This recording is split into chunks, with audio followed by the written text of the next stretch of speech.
Good morning बच्चों, मैं HC sir आपका कोच मेंटर आपका एक बार फिर से स्वागत करता हूं फाउंडर्स एजुकेशन चैनल में। और आज हम टेकअप करने वाले हैं NCERT क्लास 10th के फिजिक्स के पोर्शन का इन टेक्स्ट क्वेश्चन, ठीक है। और जिसमें पहला क्वेश्चन है, what does an electric current mean. Electric current किसको कहते हैं। तो बच्चों, इलेक्ट्रिक करंट के में इसके लिए जो रिप्लाई देना है, एग्जैक्टली कितना लिखना है आपको, वो चीज़ मैं आपको ऑलरेडी टाइप करके रख दिया हूँ। तो इसको आप एक स्क्रीनशॉट लेकर के एक नोट बना सकते हैं। बाकी समझने के लिए मैं समझा दूँ कि कंटिन्यूअस और close path of an electric current, ठीक है। कैसे इलेक्ट्रिक करंट का कंटिन्यूअस क्लोज पाथ होगा। मान लीजिए ये आपने लिया एक बल्ब, ठीक है। इसके सीरीज में लगाया आपने एक अमीटर, ठीक है। और इसके बाद इधर आपने लगाया एक की, ठीक है, एक स्विच प्लग। उसके बाद इधर आप लगाएंगे एक बैटरी या सेल, ठीक है। और उसके बाद आप इसको एक रेजिस्टेंस भी लगा सकते हैं।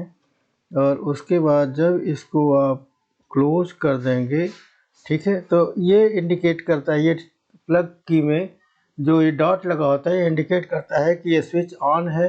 तो आप देखेंगे कि इधर से जो बैटरी का पॉजिटिव वोल्टेज है, पॉजिटिव एंड है, और ये बैटरी का निगेटिव एंड है, तो इधर से करंट फ्लो करना शुरू करेगी। और ये जो बल्ब आपका लगा है, ये आपका ग्लो करने लगेगा, ठीक है। और ये एमीटर जो है वो रीडिंग दिखाने लगेगा, ठीक है। तो और इस रेजिस्टेंस को अगर आप देखेंगे तो ये भी it will start heating up. तो ये हो जाएगा, तो ये शो करेगा कि ये हमारे सर्किट कंप्लीट हो गई है। तो इसी को हम बोलते हैं इलेक्ट्रिक करंट, ठीक है। जब भी इलेक्ट्रिक पोटेंशियल लगाते हैं, सेल लगाए चाहे बैटरी लगाए, और ये इस तरह का अरेंजमेंट करते हैं और ये क्लोज पाथ होता है, तो करंट बहना शुरू करती है। और ये जो है पॉजिटिव से निगेटिव की तरफ बहना शुरू करती है। ये जो पॉजिटिव से निगेटिव की तरफ बहती है, उसको हम बोलते हैं, क्या बोलते हैं बच्चों, उसको हम बोलते हैं कन्वेंशनल करंट, ठीक है। कन्वेंशनल, ठीक है, कन्वेंशनल करंट बोलेंगे। और जो निगेटिव से पॉजिटिव को बहती है, उसको हम बोलते हैं इलेक्ट्रॉनिक करंट, ठीक है। तो अक्सर एग्जाम में ये भी पूछ लिया जाता है, तो ये चीज़ आपको पता होनी चाहिए। और जो अमीटर जो शो करता है, वो हमारा कन्वेंशनल करंट ही शो करता है। जो भी हमारा कन्वेंशनल अमीटर है, वो कन्वेंशनल करंट ही शो करता है, इलेक्ट्रॉनिक करंट शो नहीं करता है। तो जो भी करंट का डायरेक्शन वो शो कर रहा है, उसका उल्टा हो जाएगा इलेक्ट्रॉनिक करंट का डायरेक्शन, ठीक है। तो इतना ही, अब इस क्वेश्चन में तो इतना ही हमें रिप्लाई देना है, यही समझना था। अब अगला क्वेश्चन लेते हैं। अगला क्वेश्चन है, define the unit of current. अब बच्चों, इसके लिए रिप्लाई जो लिखना है वो इतना ही लिखना है आपको कि the SI unit of current is an ampere which is defined as a charge of flow of a constant rate of 1 coulomb per second through any cross section of an electric circuit, ठीक है। तो इतना answer आप लिखेंगे। समझिए किसको इसको कैसे करेंगे। ये चूंकि एक वैज्ञानिक थे एम्पियर महोदय, तो उन्हीं के ऑनर में इसको हम बोलते हैं एम्पियर, और इसको एम्प से या फिर ए से डिनोट करते हैं, दिखाते हैं हम, ये ध्यान रखिएगा, ओके। और जब हमारा voltage cross sectional voltage 1 volt हो, और वो जो है 1 कूलम चार्ज को फ्लो करने में, कब 1 कूलम पर सेकेंड, 1 सेकेंड में 1 कूलम चार्ज फ्लो करवा दे, तो उस करंट को हम बोलेंगे 1 एम्पियर, ठीक है बच्चों। तो ये क्लियर हो गया आपको। हाँ, ये डाउट मत करिएगा, एनी क्रॉस सेक्शन मतलब जो होता है, ये जो वायर है इसमें से ही तो करंट फ्लो करेगा, ठीक है। तो कहीं भी, यहाँ से यहाँ कहीं भी इसको क्रॉस सेक्शन बोलेंगे, तो कहीं से भी जो बहने वाली करंट है, वो अगर 1 वोल्ट के वोल्टेज डिफरेंस पे अगर 1 कूलम चार्ज को पर सेकेंड फ्लो कराती है तो उस करंट को हम बोलेंगे 1 एम्प्स। ठीक है बच्चों, क्लियर हो गया। बढ़ते हैं अगले क्वेश्चन की तरफ, और अगला क्वेश्चन हमारा क्या कहता है बच्चों, calculate the number of electron constituting 1 coulomb of charge. अब ये क्वेश्चन आपको समझना है, ये क्या बोल रहा है कि 1 कूलम अगर चार्ज बह रहा है, मान लीजिए ये कंडक्टर है, इसमें अगर 1 कूलम चार्ज फ्लो कर रहा है, ठीक है, तो कितने इलेक्ट्रॉन होंगे इसमें, नंबर ऑफ इलेक्ट्रॉन, ये हमें पता करना है। हमको पता है कि magnitude of charge on an electron e कितना होता है बच्चों, ये होता है 1.6 इंटू 10⁻⁻19 कूलम। ठीक है, इतना चार्ज होता है। ठीक है, तो इसमें 1 कूलम चार्ज अगर बहेगा, इतने कूलम चार्ज होता है 1 इलेक्ट्रॉन का, 1 इलेक्ट्रॉन का। ठीक है, तो समझिए कि इतना चार्ज है, अगर ऐसे जो हमारा यूनिटरी मेथड है उससे करें कि 1.6 कूलम, इसको ऐसे लिख लें, since 1.6 into 10⁻⁻90 coulomb charge flow करता है, तो उसको हम बोलते हैं 1 इलेक्ट्रॉन, उसमें 1 इलेक्ट्रॉन के कारण करता है, तो 1 एम्प्स कितने के कारण करेगा, तो इसका उत्तर हो जाएगा 1/1.6 इंटू 10⁻⁻19। ठीक है, और इसको जब सॉल्व करेंगे तो ये हमारा आएगा 6.25 इंटू 10⁻18, क्योंकि ये ऊपर जाएगा तो 18 प्लस हो जाएगा, और ये 16, इसको अगर डेसिमल हटाएंगे तो ये 16 हो जाएगा, 16/10 हो जाएगा, और एक और यहाँ से माइनस पावर कम करेंगे तो 100/16 हो जाएगा, जिसका आपको सलूशन इतना मिलेगा। ठीक है बच्चों, उम्मीद करते हैं कि आपको ये समझ में आ गया होगा। अगले क्वेश्चन की तरफ बढ़ते हैं, और अगला क्वेश्चन हमारा क्या कहता है कि name a device that helps to maintain a potential difference across a conductor.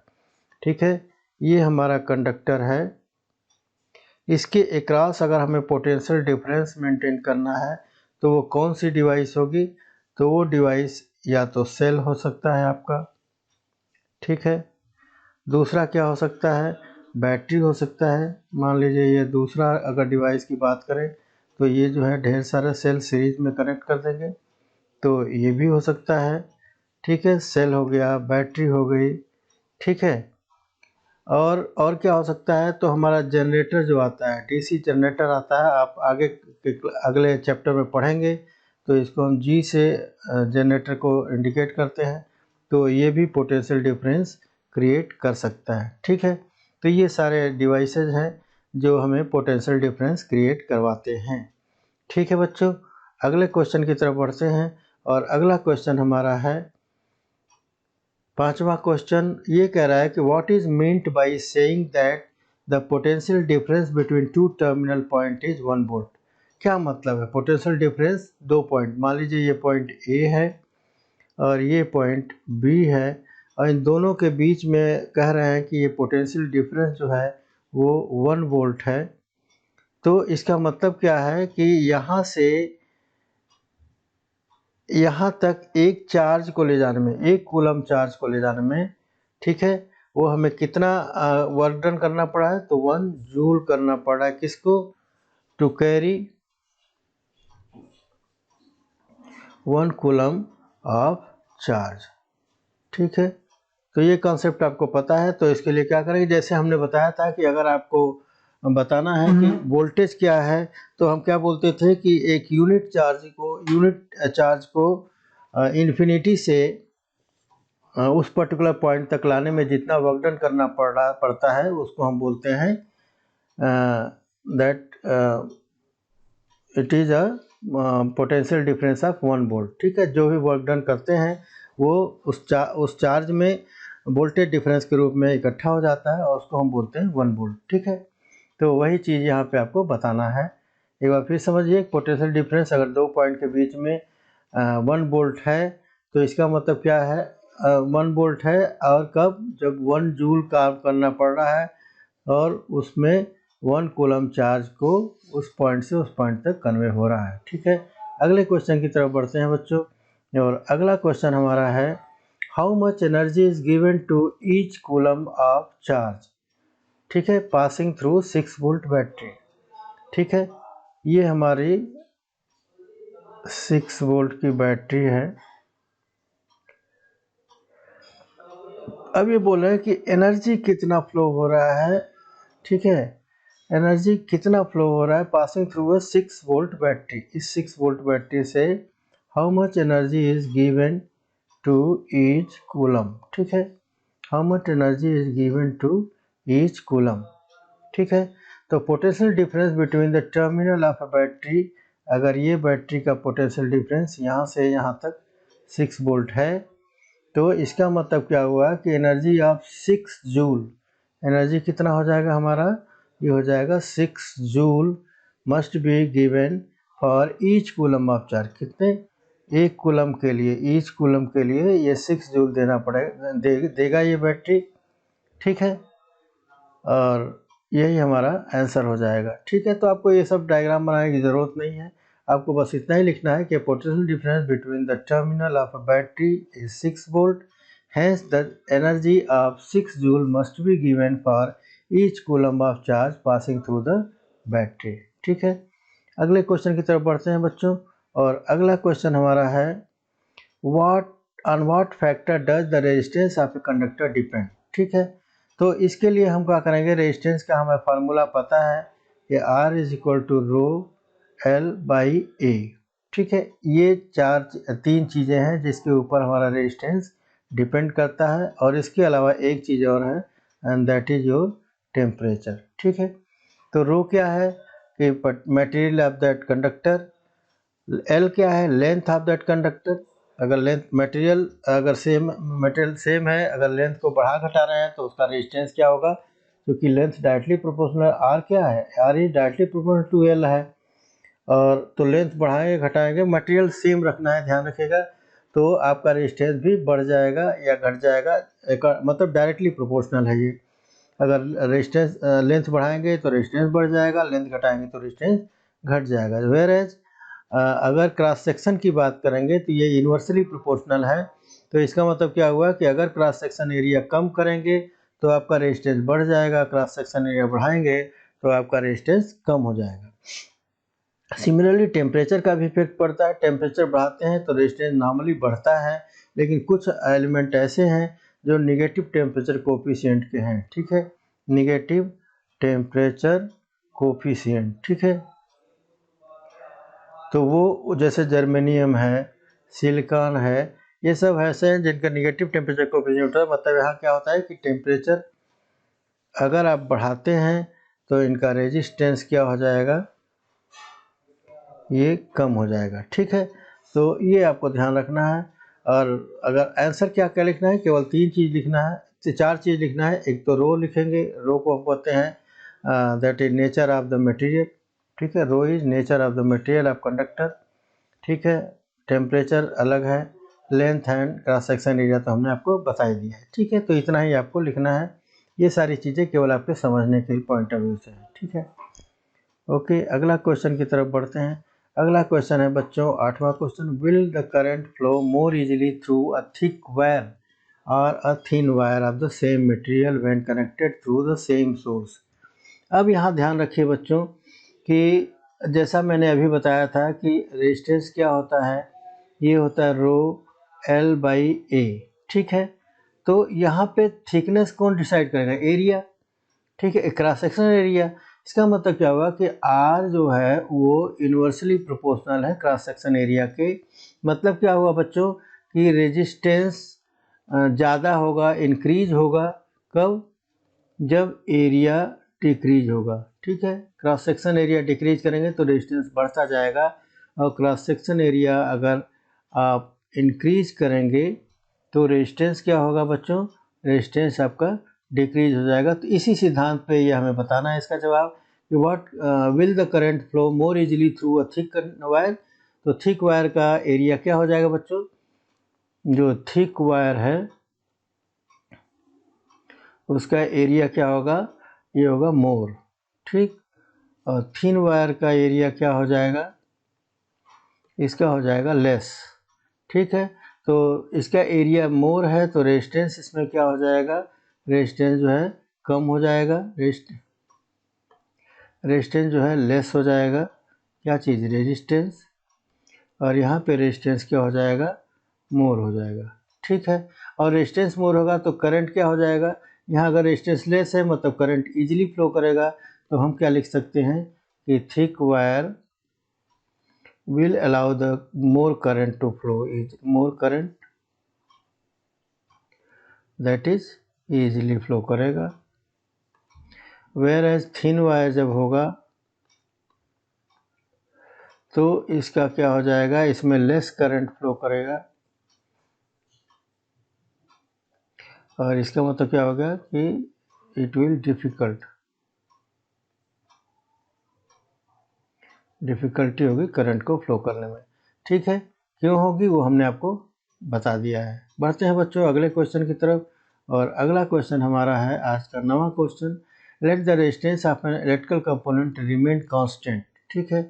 क्या है, रेजिस्टेंस आपका कांस्टेंट रखना है, ओके जी। While the potential difference across two end of the component decreases to half, ठीक है। ये एक रेजिस्टेंस है, रेजिस्टेंस यही है जो पोटेंशियल डिफरेंस यहाँ पे हमने लगाया था, V लगाया था पहले, ठीक है। उसके बाद ये R था, यहाँ भी रेजिस्टेंस R ही रहेगा, लेकिन ये पोटेंशियल डिफरेंस क्या हो गया, V/2 कर दिया हमने। तो अब ये क्या बोल रहे हैं, ये R है half of the farmer value, ठीक है। जैसे मान लो ये 6 वोल्ट है तो इसको हमने 3 वोल्ट कर दिया। तो क्या बोल रहे हैं कि what changes will occur in the current through it, तो करंट क्या हो जाएगा, हमें पता है कि I = V/R होता है, ठीक है।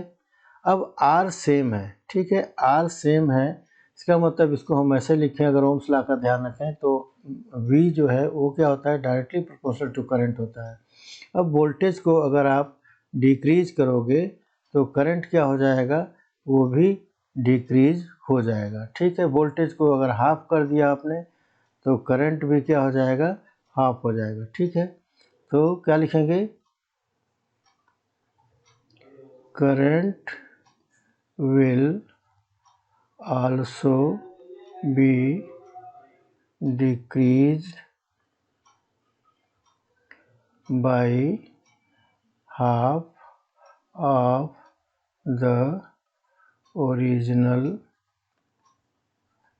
वैल्यू, ठीक है। करंट भी ओरिजिनल वैल्यू का आधा हो जाएगा, ठीक है बच्चों, क्लियर हो गया आपको ये। अगले क्वेश्चन की तरफ बढ़ते हैं, और अगला क्वेश्चन है हमारा कि why the coil of electric toaster and electric iron made up of an alloy rather than pure metal. Pure metal का बनाने से क्या होता है, प्योर मेटल का रेजिस्टिविटी जो है वो कम होता है, ठीक है, जबकि एलॉय का रेजिस्टिविटी ज़्यादा होता है, ठीक है। यहाँ लिखा हो हमने, alloy is higher than that of the metals, ठीक है, प्योर मेटल्स, ठीक है। और दूसरी चीज़ ये है कि जो एलॉय होते हैं वो बर्न भी नहीं होते, मतलब ऑक्सीडाइज भी जल्दी नहीं होते हैं, ठीक है। कब नहीं होते, इवन हाई टेम्परेचर पे भी, जब टेम्परेचर ज़्यादा भी हो जाता है तो भी ये ऑक्सीडाइज नहीं होते हैं। इसलिए टोस्टर का, इलेक्ट्रिक आयरन का जो कॉइल होता है उसको हम एलॉय से बनाते हैं, न कि प्योर मेटल से, क्लियर है। क्योंकि एलॉय की रेजिस्टिविटी